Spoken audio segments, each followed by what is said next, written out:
How well, it's going. Can we have the slides up, please, prepared by Morali? Actually, if I do this, maybe it's going to work. Yes. See, still in the process of learning. See, good. So this is prepared by Morali. So this is, paving the way to what we want to discuss. Back in the 80s, you had Sun Microsystem, saying that network, well, the network is the computer, right? And what's interesting is that actually, do you know that Meta the campus of Meta is actually the former campus of Sun Microsystems. Did you know that?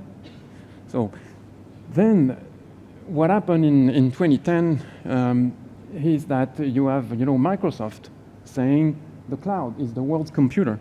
So think about, we want to centralize computing, then we want to decentralize computing. Okay, where does this lead us? I mean, look, edge now is the device. We are in the 5G era. So remember, 4G brought the internet, the mobile internet, into reality. Now with 5G, we are pushing everything to the edge, and actually we are, making the edge of the network very complex, and that needs more and more intelligence in the network, and particularly in the RAN. Now, there is a lot of debate about what the edge is about. How do you define the edge? Every CSP I talk to has a different, basically, where do you stop, calling it the edge? That's a good question. But what doesn't change the picture is that you need more and more intelligence and automation. And in fact, yes, this is what I want to talk about here. Sun, self-organizing networks. So this started in 2010. It was standardized by 3GPP with release 8 around 2008. So this is, the entire Sun self-organizing networks. The grand vision was let's configure self-configuration, which is mission accomplished with the plugin, auto-discovery of eNodeBs. Then self-optimization, and that's pretty much where we still are there today. Self-healing, not there yet. So will the RIC, bring us to self-healing? That's the intent. We brought a lot of machine learning, artificial intelligence, deep learning into Sun algorithm to actually help optimize, but eventually do, full circle loop in order to identify a problem and then eventually, with zero human interaction, fix it. But the Sun market has not been, and I don't know if history will repeat itself. Sun is an option, right?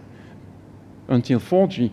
What's interesting is only 1/3 of the LTE networks in the world are actually using CSUN, centralized Sun, which is the Sun that is the master of all other Suns or network elements, eNodeBs in your network, because all the distributed Sun are embedded in the eNodeBs, and we're given with the eNodeBs. So think about it, in terms of how the RIC architecture is disrupting, the Sun establishment. So that's going to be a very interesting journey that we track to follow. So now, having said that, I would like to call our dear panelists. So we have Ramesh from HCL, we have Pablo from Vodafone, and we have James from China Mobile, also known as CMCC.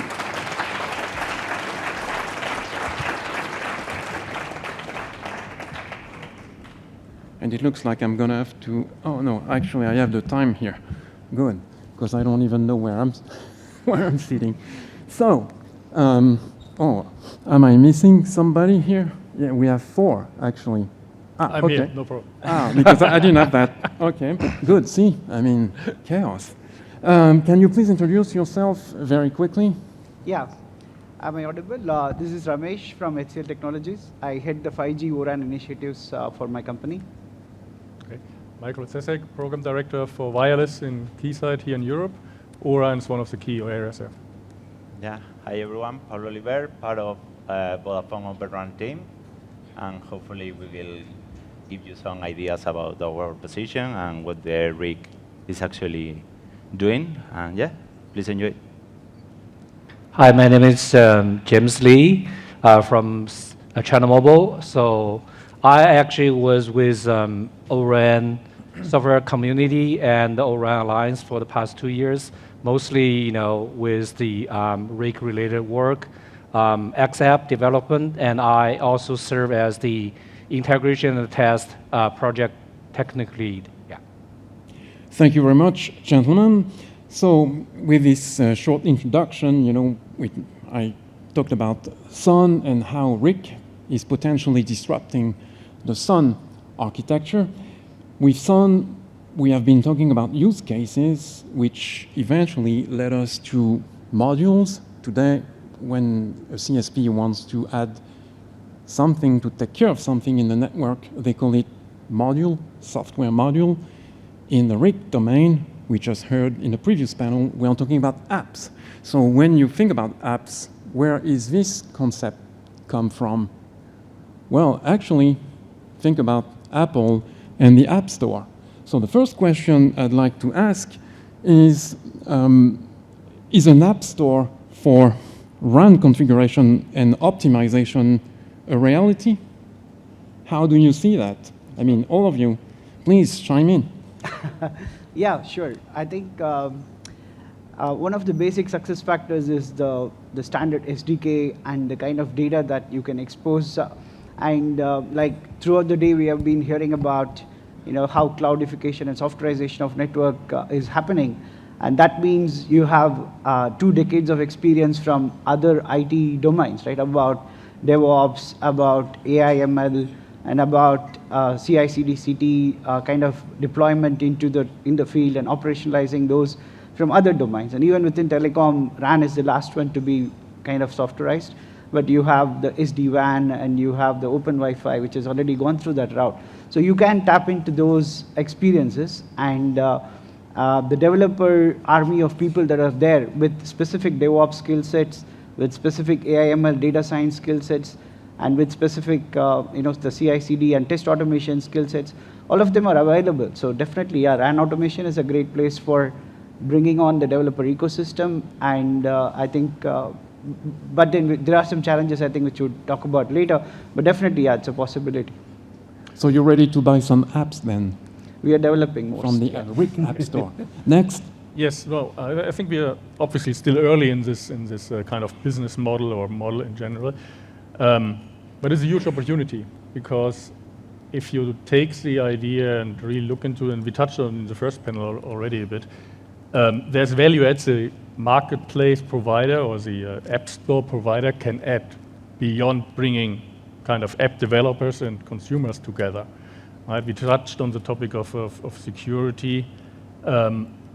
How can, for example, maybe the app store provider or the marketplace provider help to build the trust in this app, right? Mm-hmm. I think that's an interesting opportunity there. And also, there are opportunities maybe for O-RAN Alliance, for TIP, to move into the world of certification of apps. If you look at some other industries like healthcare apps are out there from GE and others. And there's a model of pre-certification of apps, because again, obviously that's very critical that those apps are performing to a certain level of SLA or security or quality. So big opportunity, I think, but we are still early. Yeah, I think that, as Michael said, it's a very powerful idea, very fancy, with Apple doing App Store, with Google Play there also. I think that the focus on, or the key idea should be on the open concept, mainly on the APIs, how to offer the RIC as an enable, how to put it out there, all the platform functionalities for the apps take those and to make something happening on the network, hopefully enhancing the general performance of the network. And I think we have, as Michael said, a huge opportunity of the whole community working together, trying to create something that is embraced widely by the ecosystem, because if not, at the end we can come up with many different platforms, but each app having different flavor to be adapted to each platform, and that will cancel totally the APP store idea. We need something common. We are building and pushing for that, and we are able to put the open APIs out there, hopefully with the help of Oran Alliance. We hopefully could create something big on the Open RAN ecosystem. Cool. Yeah, I totally agree. I mean, regardless whether it's already an app store or not, either way, it's a very interesting and exciting journey, for the RIC to evolve. I will speak more towards the Open RAN. The idea, for the workgroup 3, there's the RAN architecture as well as for the RAN API spec version 1.0 should be ready by November of this year. So it means with all this work, it should be able to kind of pave the way for more, entities. I mean, like developers, small companies, like lower the bar with the open interface, so that it will help the App Store idea or the RIC in general, into reality. Yeah. So then, James and Pablo, this is a question for CSPs. What kind of things developers, app developers, RIC app developers can bring that traditional vendors can't? Yeah, I think that there is many things that we can take from the IT software development world. For sure, code best practices. I think they're being brave enough to play with the data, to take the parameterization, to maybe we are trying something very not expected, applying artificial intelligence and machine learning to something that was not thought about earlier. So I think we should be open enough and brave enough to let them go into that path. I think the game field has changed hugely, and it will change more and more in the future. We, in the current situation and more even in the past, I would say we only rely on this kind of apps compare or matching RAN features on the network, only provided by the single RAN vendors, the incumbents. And right now, you can think about, for sure, app developers. You can think about RIC platform vendors providing the platform and some apps on top of that. But even operators should play a role there. We have university and academia. We have startups. So the ecosystem is nothing but growing. So if we are, as I said, brave enough to work together and to really play with the data, the potential is huge. It's just a matter of, let them play. And James?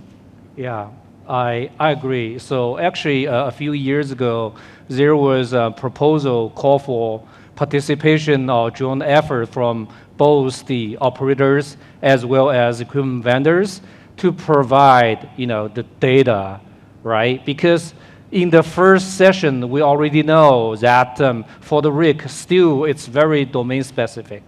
And without the input, right, from the industry like operators as well as vendors to provide more public available data, I think this still could be a, slow ramping up process. But I see, this is happening like, in CMCC, we do certain work, collecting data and doing like hackathon to provide public access to the certain data as, regarding to the RAN-related, information so that can help more and research as well as, small company to join this effort.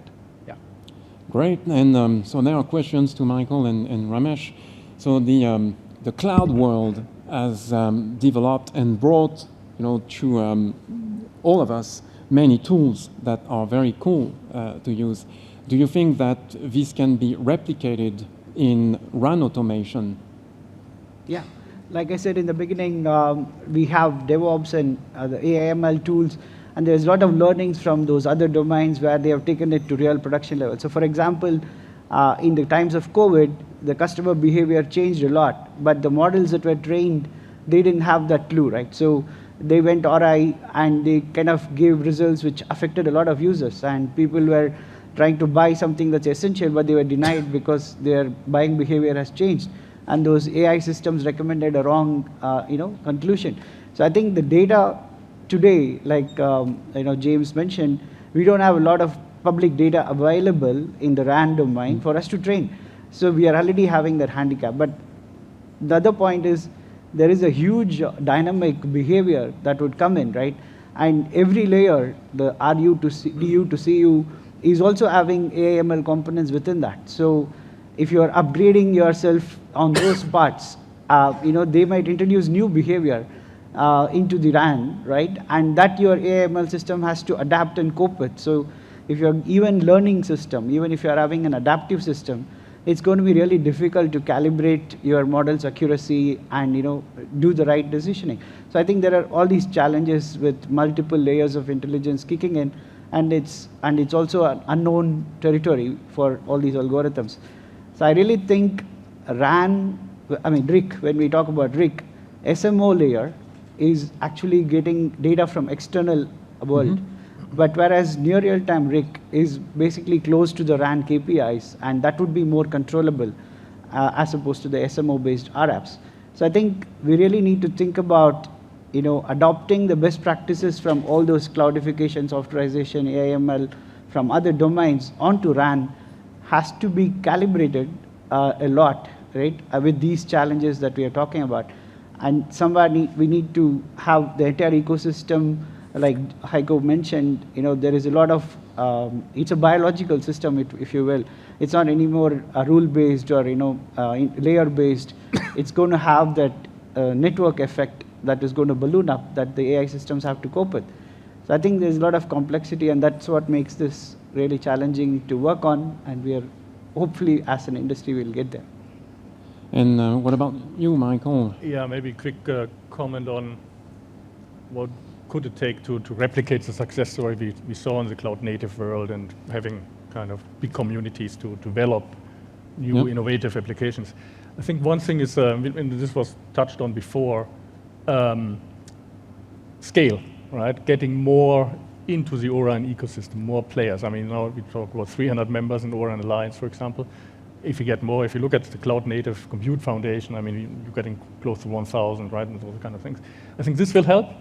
And then also, again, looking at how do we enable the community? Coming back to what I mentioned before in the marketplace, in the app stores, certification, making sure that the developers putting apps out there also get the trust from the operators.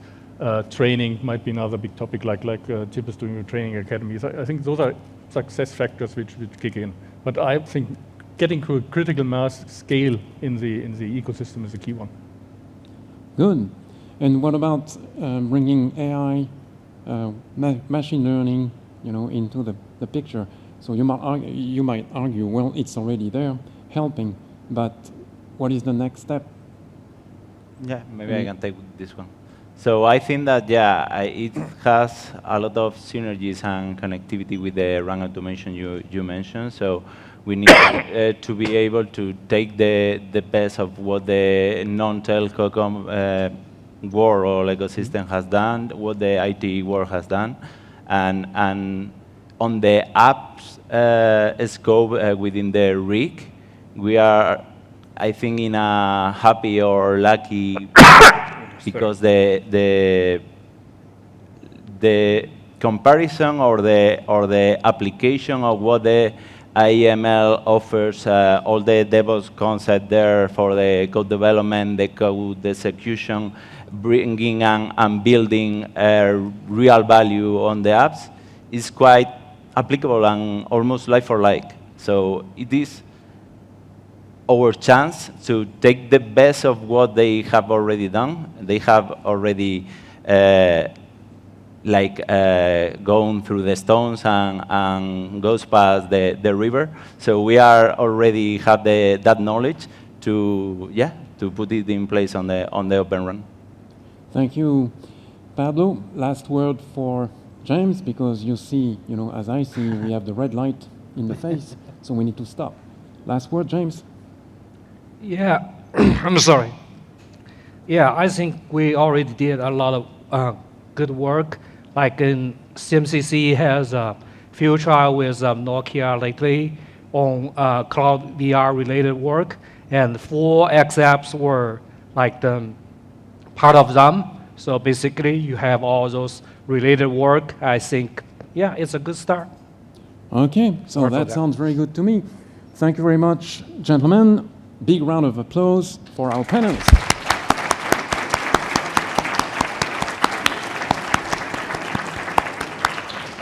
So now, moving on to the next panel. Please don't stop the clock. I don't have my panelists on stage. So this is about taking the journey from Sun to RIC. So I'm calling Richard Mackenzie from BT, Madhu from Rakuten, Joe from AirHop Communications, Lucia from Vodafone, and we have Benoit Badar from Orange.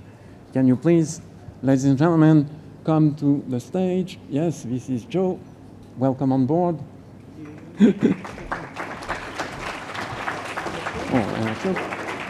I mean, it doesn't matter. Okay, so now I only have 4 persons here, and I have 5 here. Okay.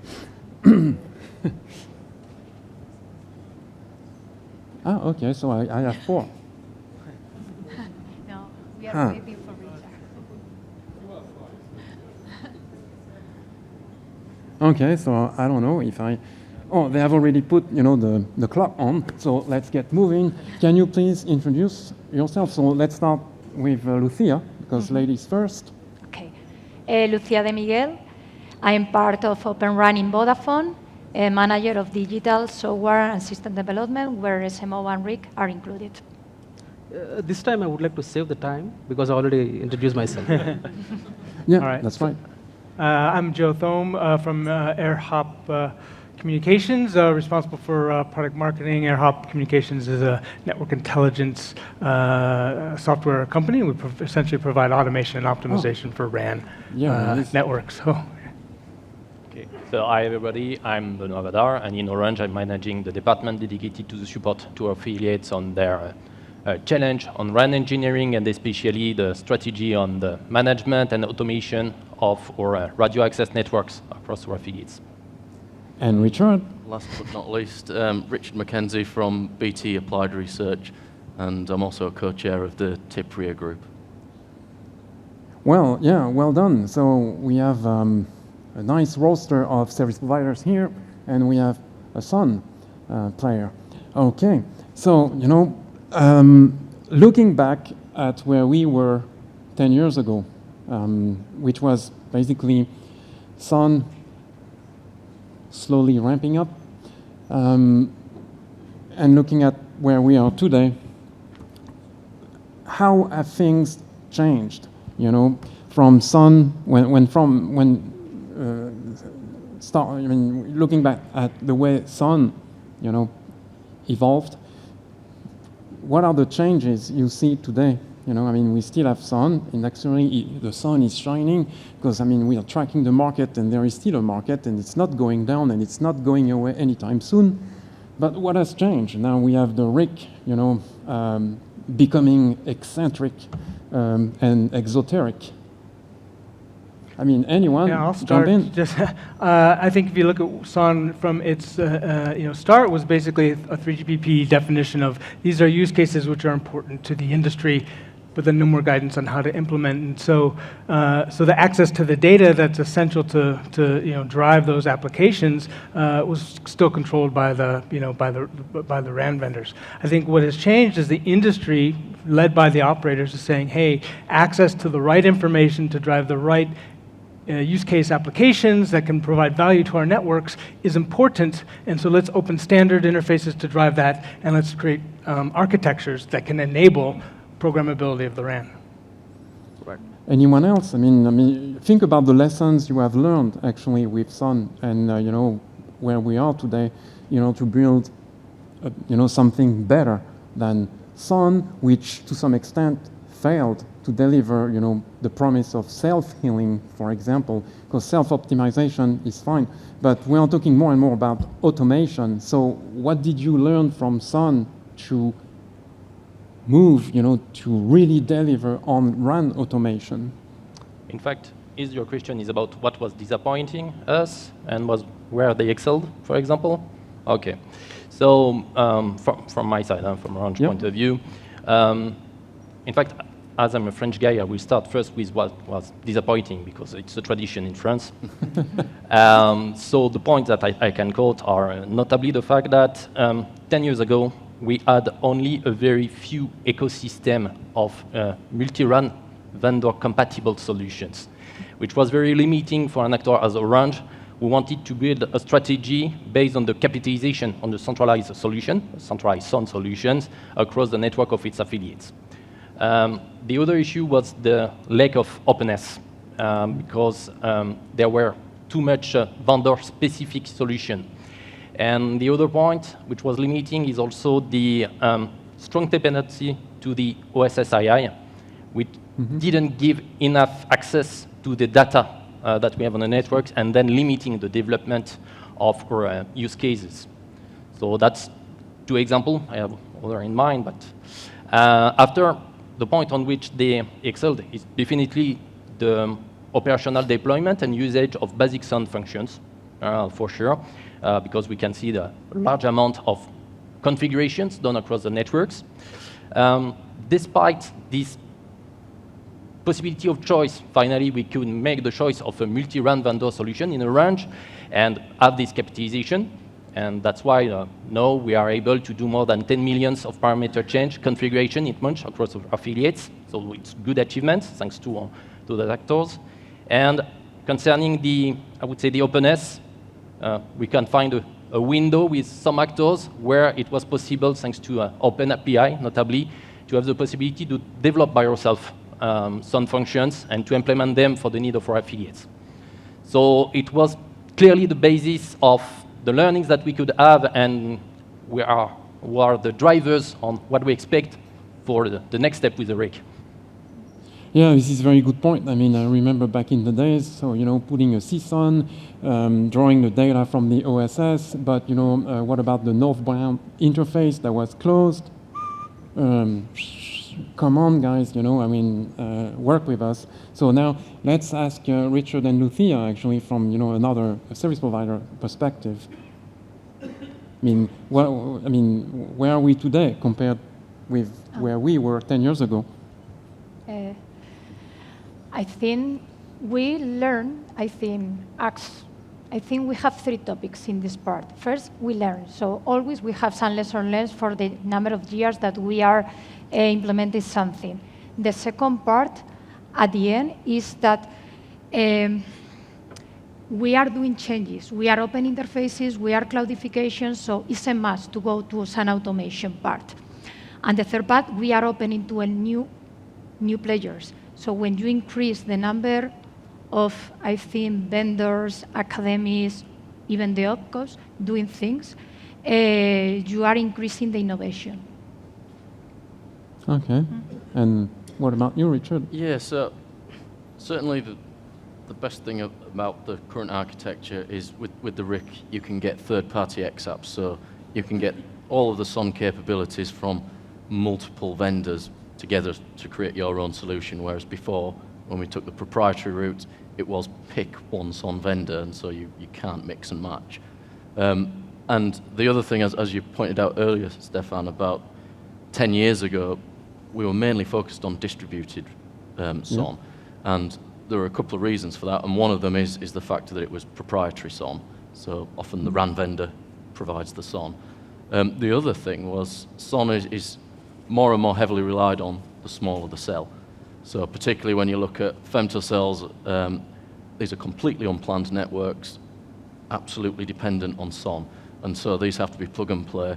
And femtocells in particular have very variable transport, and that's something that's improved significantly in the last 10 years. We're no longer concerned that the amount of control traffic for a centralized SON solution might actually cause 10% of your cells not to function properly. We're now in a position where that's very unlikely to be a concern. So now we can rely on a centralized SON, and as I was saying before, we can have a centralized SON with all of the capabilities from a variety of vendors. Yeah, I could not agree more. So now, we are in a situation of having a very interesting duo on stage, what I would nickname the Rakuten Symphony duo. So you have Joe, from AirHop Communications, provider of a SON solution to the Rakuten mobile network, and then we have Ramu. Can you share the story, guys, of, you picked up AirHop Communications as the SON supplier to build your Open RAN, the largest Open RAN network in the world, and you also brought other tools like Robin.io for maximum automation. So can you share, your experience about picking up AirHop Communication as a SON vendor, but moving that SON to some extent to the next stage, because it's unseen in the world what you guys did when it comes to automation. Sure. So when we deployed the network in Japan in 2019 itself only, we are actually went into Open RAN. So one of the things which we are discussing about the SON, how we should deploy. So today our SON solution, which we have deployed in VM Prospective, it is basically close to the RIC technology. Even we didn't use E2 yet. So, but what we see is we are very close to the Open RAN with respect to Working Group 3 and Working Group 2. So the changes, what we have seen and the lessons learned from the SON and why we want to go to RIC is basically SON works in its own independent platform, and my AML algorithms works in my independent platform, AI platform. In the same way, my rule-based algorithms work in another platform. So when somebody changes something, it has to be known to the other particular platforms also. That actually, it is lacking. So even it has been discussed in the previous panel, like basically the conflict mitigation. So the sharing of the data, the database management, the AIOps, which plays a crucial role over there. So when we dealt into that kind of situations, the same when RIC has come. So we have seen, like today we have the real-time applications which are closed loop of around 800 milliseconds, the interference mitigation, which we have deployed close to the Open RAN standards. So, but at the same time, when I wanted to run my algorithms, like basically my energy savings will impact RIT algorithm. So there is no coherence. So where actually RIC actually giving the coherence between all the applications, where it maintains harmony between the applications. So what my XApps does, my RApps knows that, because the A1 interface actually boils down to your platform level. So that conflict mitigation and as well as sharing the configurations, database management, where it plays a vital role.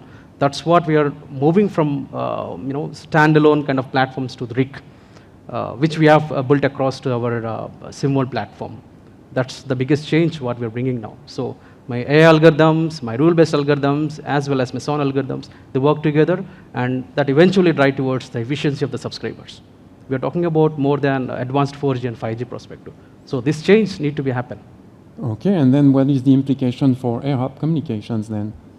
By, Well, yeah, our approach to SON was quite different than the rest of the industry. So in the early days, we identified that getting access to the right data, there was no standard interface to do that. So we took the bold approach to define an interface, design some technology to help accelerate adoption of that by the RAN vendors, and focus first on small cells and then moving into kind of the ORAN open space, and we had close partnerships with our operator customers like Rakuten Mobile, which then brought in their RAN vendors and helped in that adoption. So our architecture using this, AirHop defined interface is very close to the architecture that you see within the O-RAN kind of reference architecture, where we have real-time data coming from the RAN. We have the ability to get broader set of data from the OSS or higher layers and use those in a combined way to meet the use case applications. And that architecture has the flexibility that we can then begin leveraging and growing with our customers as they take the current architecture and move it into an O-RAN architecture. And we can either migrate some of those use cases into that O-RAN or keep them down similar and have a whole hybrid approach in terms of how we deploy. Great. And going back to Lucia and Richard, what is the best of Sun you can share with us? I mean, you were among the first, the early adopters. So, I mean, can you share with us what is the best you can share about Sun, as opposed to the disappointments? I think it's a tricky question. Decide what is the best Sun. I think Sun works and plays his role. So with the traditional networks, we have a lot of optimization use case. And as from the perspective of operator, we are happy with the Sun solutions, but are tight for some few players. And this is a bit the need to go for the next step, to go for the RIC on SMO solutions, because you open for new players, and although you can have the same, I think, Sun solutions, you evolve with some disruptive use case for, I think, new I think, vendors or new, I think, even I think the operators that they can do this use case. So you are looking at introducing new modules. You are still looking at introducing new Sun modules. I see Benoit, saying yes, because you cannot wait for the RIC to come on board, right? So you have to. I mean, I'm hearing a lot about energy savings, which was already there, but what it is that you are trying to achieve in enhancing the energy saving use case. Yeah. In fact, from our perspective, we clearly expect that O-RAN will permit to us to reach the step of the intelligent automation, but definitively the intelligent automation, but not starting from a solution which was prepared for the automation, Sun, and in which we tried to introduce the machine learning. Because, in fact, today automation is a reality with a wide deployment of Sun functions. And the next step for sure will be the enrichment with the introduction of machine learning as it becomes more and more complex for the behavior of our networks, as we could exchange in the previous sessions. And machine learning will have to help us notably to better understand the behavior of the traffic, to decide when making the relevant decision for energy saving, for example, but also network capacity adaptations, to also be more proactive in terms of decision in relationship with the network, to go deeper in the optimization of the RRM settings, for example. But after, a significant point is that we will have to take care of the fact that this introduction of the machine learning will have to be done in a good way for the operational teams. So, because we don't have to, don't think about them, because it will be a success only it will be well integrated in operational processes. Because the gain of machine learning have to be worse than the complexity that it introduces. So clearly in terms of, I would say at the end, expectation, we hope that with RIC and the community, the large community around RIC, we will reach what we expect as, in the future, an open and intelligent network by design. And I insist on open, to make the link with the previous point that I indicated, is that if we don't have system and interfaces really open to give the real access to the data to all the actors, then we won't benefit from this large panel which exists with the dynamic of O-RAN. And the second point, as I said, is the intelligence at the different levels of the network, but still with the importance of the good integration for operational teams and in an automated way, for sure, to keep the gain of the automation. So that's clearly our expectation, and which is based on this learning on our usage of the CSON and DSON function. Yeah, thank you. And Richard, I mean, what do you have to say about all of this? You know, I see the clock is running. Yeah, so what works well already is basic configuration. Yeah. That's what we need. Yeah. The early opportunities to deploy Open RAN for us are neutral host in building and private networks. And we need to have that basic plug-and-play functionality. So that's good news that is working well already. But the big long-term goal is to make sure that we can leverage AI, intelligence automation, and that is a big challenge. As already mentioned, we need to make sure that the actual information that goes into that is high-quality data, and we also need to make sure that we understand what's going on with AI and machine learning. It's not a case of we've now given it to a clever computer to take over and do a good job. It's the fact that one of the big challenges there is we don't always understand what's going on. It's making statistical decisions rather than following logical design. And so if we're going to start relying on these optimization engines, we have to put a lot of work into detecting anomalies, making sure that the AI engines are only working as we expect them to work and achieving the overall objectives of the network. So it's a big challenge, but big rewards, particularly if we want to get the best out of Massive MIMO. Yeah, so you know, it's intriguing to you know, hearing from you that you're still learning the process of applying AI in the network, because I've been hearing about it, about blending ML to start with some algorithms back in 2014, and I know some startups who, I mean, they were working on it and didn't make it. So, I mean, why are we still there, you know, in the process of learning how to use these tools? Is it because we are always introducing more complexity, like Massive MIMO, you know, wasn't there before? So now all of a sudden you have Massive MIMO in the network. Oops, you know, we got a problem here, right? So, I mean, yeah, it looks actually that the Massive MIMO issue, or, you know, can we say issue, is lingering.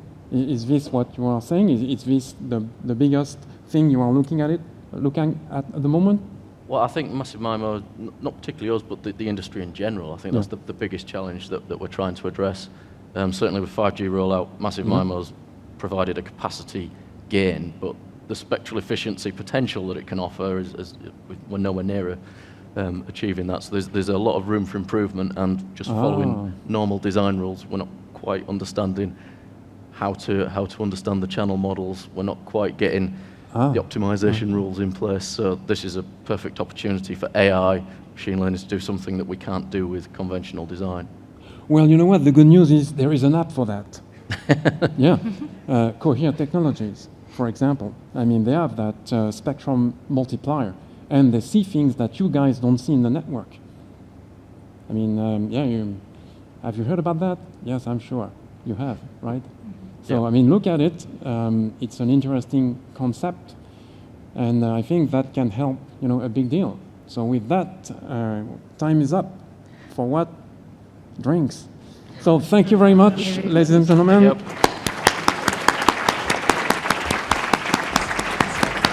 Yes. I want to mention a couple of things. If we solve one problem today, we solved a handover problem with 15 panelists. We handed off successfully, off and on stage, 3 times, you know, so we solved that problem today. But thank you all for attending. Hopefully you got something useful out of our discussions. Thank you to all the 15 panelists for supporting us today. I do want to emphasize that the demos are something that you shouldn't be missing. So the Meta booth has the demo that we call RADP, or RIC Algorithm Development Platform, which is a digital twin that learns from operator networks and brings that learning to test platforms, simulation platforms, to enhance simulations to reflect real-world networks, right? Representation of real networks. So I think that's an exciting development from our Meta team, which I think you shouldn't miss. And then HCL has a few XApps that they would like to demonstrate as well. So with that, again, as Stephane said, enjoy the drinks, enjoy the evening. Thank you all for coming.